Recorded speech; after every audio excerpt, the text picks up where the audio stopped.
If you've ever lain awake at 3 in the morning doing math in your head, watching numbers rearrange themselves in the dark like they might finally add up to something survivable, this story is for you. That specific kind of tired, the tired that has nothing to do with sleep. Today, I want to tell you about a merchant who owed more than he could ever repay, and a monk who gave him an answer in 7 words. 7 words that undid a debt no ledger could touch. But we're not there yet. First, you need to understand how a man builds a prison out of numbers without ever noticing the walls going up. Before we begin, tell me in the comments, what's the one money worry that follows you into rooms it has no business being in? Dinner with friends, your child's birthday, the quiet minute before sleep. You might be surprised how many people carry the exact same weight, in the exact same silence. In a river town whose name has been worn smooth by centuries of retelling, there lived a merchant named Anong. He sold rice, cloth, and dried fish from a stall near the harbor. And for a long time, business was good enough that he never thought to ask what enough meant. He built a second stall, then a warehouse. Then he borrowed against the warehouse to build a third stall, because a man who is climbing rarely stops to ask where the ladder ends. The debts came the way debts always come, reasonably, one at a time, each one small enough to justify on its own. A loan for inventory, a loan to cover the loan. A bad season of floods that rotted half his rice stores while they sat sealed in sacks in his warehouse, the smell of it clinging to his clothes for weeks afterward, a smell he began to associate not with spoiled grain, but with failure itself. By the time Anong was 40, he owed 3 moneylenders sums that, added together, exceeded everything he owned twice over.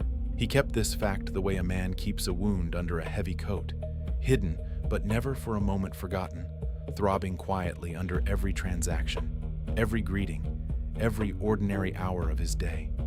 His stall sat near the harbor, close enough to the water that he could hear the fishing boats returning each evening, their hulls knocking gently against the dock, the fishermen calling out the size of their catch to wives waiting on the shore. Anong used to love that sound. Somewhere in the years of borrowing and rebuilding, he stopped hearing it altogether. Not because it had changed, but because his mind had grown too crowded with figures to leave room for anything as simple as the sound of a boat coming home. You have to understand what this did to him, because it is the same thing debt does to anyone. Anong stopped sleeping through the night. He woke at the same hour before dawn, every single night, and his mind would begin its calculations without his permission. What he owed, what he'd earn, what would happen if the harvest failed again, what would happen if his creditors stopped being patient. He smiled at customers with his mouth while his mind ran figures behind his eyes. He grew short with his wife over small things, because the large thing could not be spoken of directly. He avoided the temple steps where one of his creditors liked to sit in the evenings, taking a longer, harder route home just to avoid a conversation that hadn't even been requested. This is the part I want you to sit with, because it isn't really a story about money. Anong's weakness wasn't debt.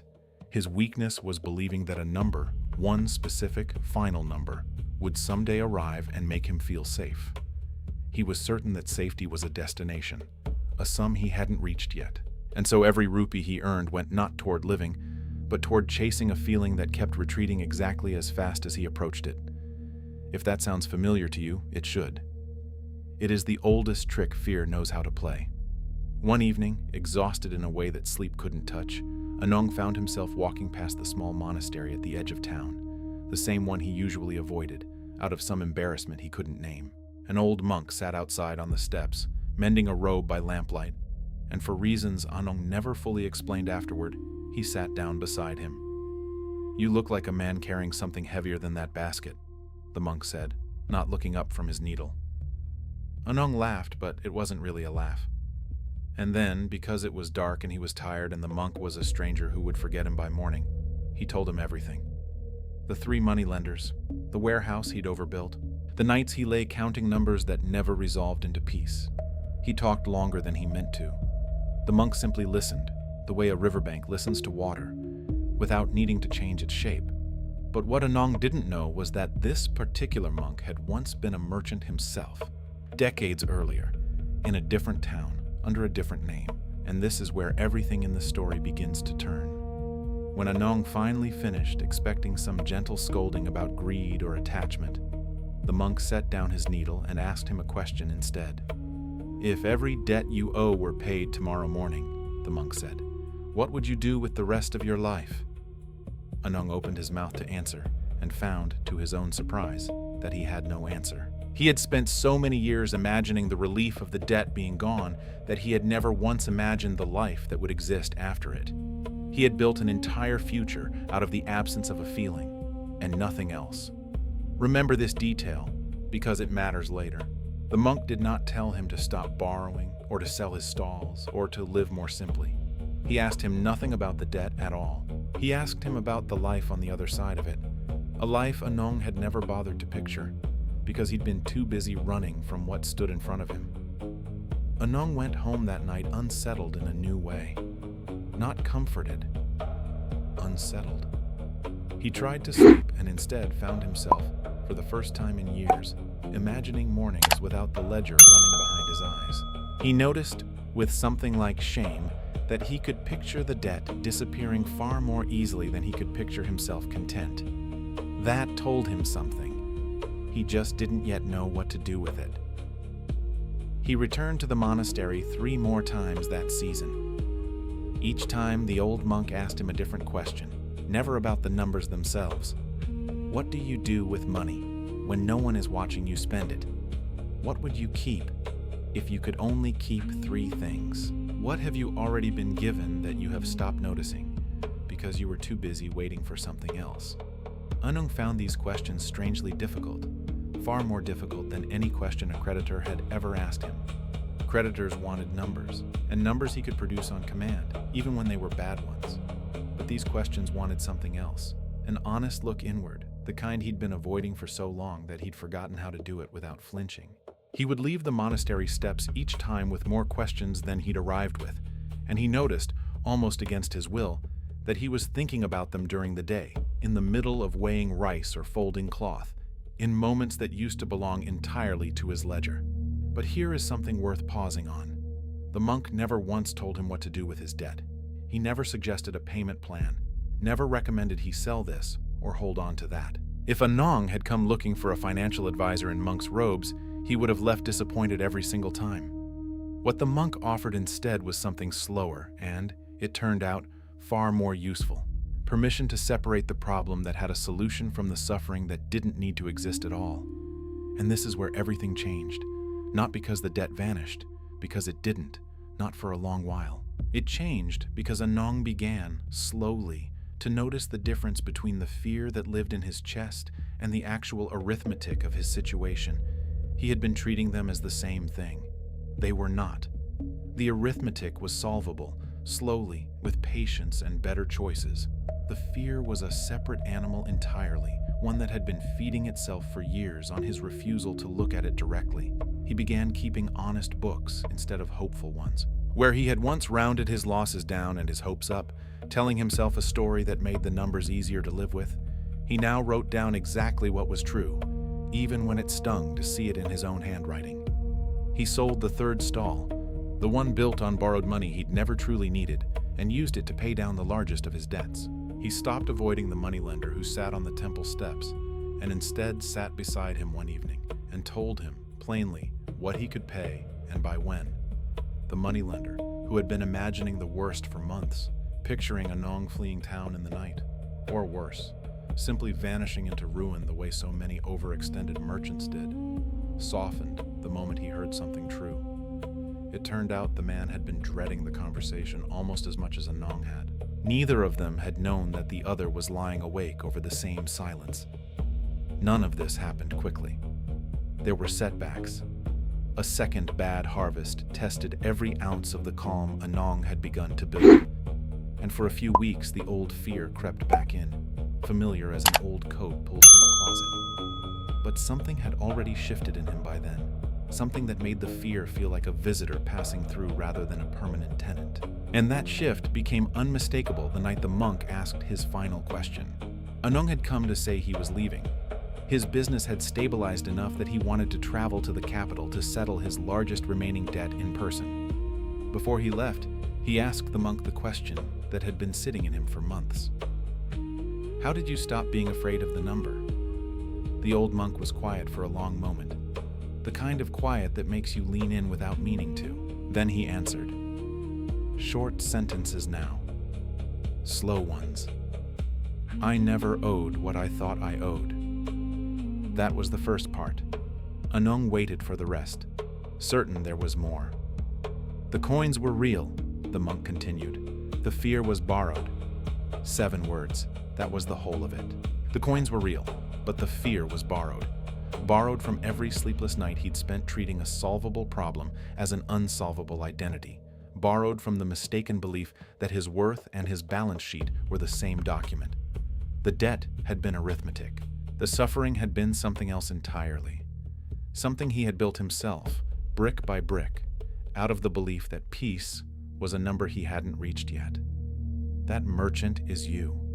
Every time you refresh your banking app, hoping the figure on the screen will finally make you feel safe, as though safety were a threshold you cross rather than a way of standing inside your own life, regardless of the threshold. Debt is real. Bills are real. The stress of not having enough is not a fiction you're imagining. It's a legitimate weight, and no one should tell you otherwise.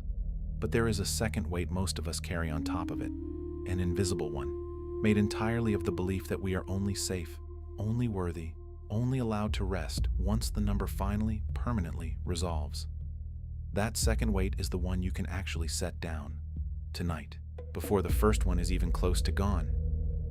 This is the single idea I want you to walk away with, because a video like this only works if it doesn't try to teach you everything at once.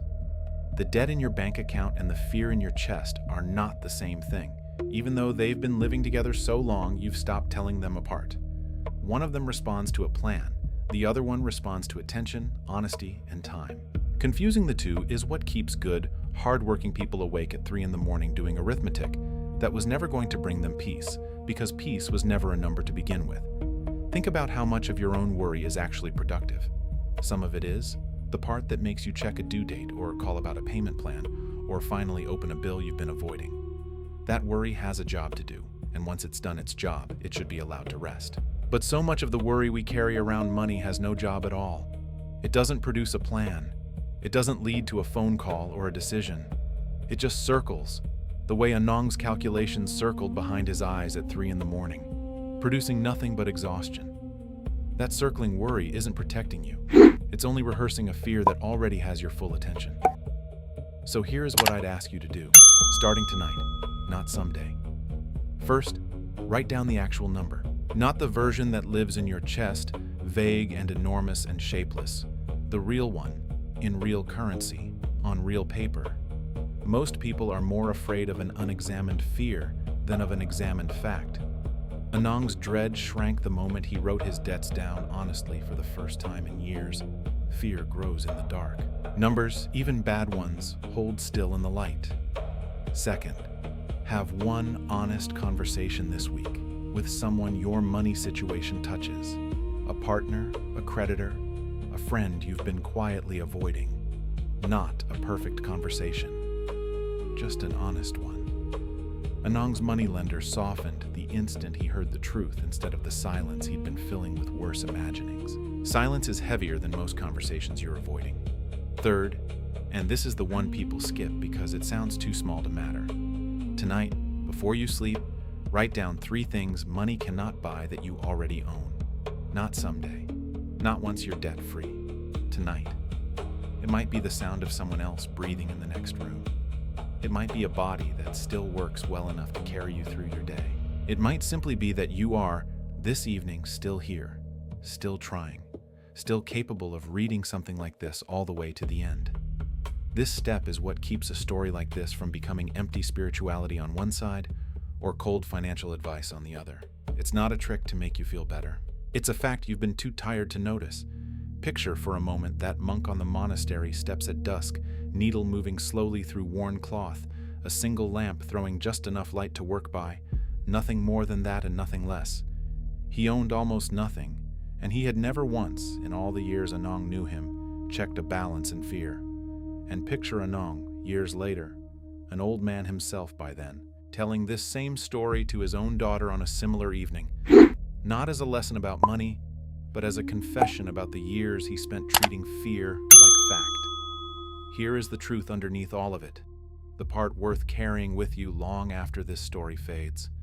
The debt you owe and the fear you carry are two different currencies, and only one of them has to control how you sleep tonight. If this story gave you even one quiet moment tonight, there are more waiting for you here. Next time, I want to tell you about a king who traded his crown for a single bowl of rice, and what he asked for in return surprised even the man who gave it to him. Until then, walk gently with what you carry.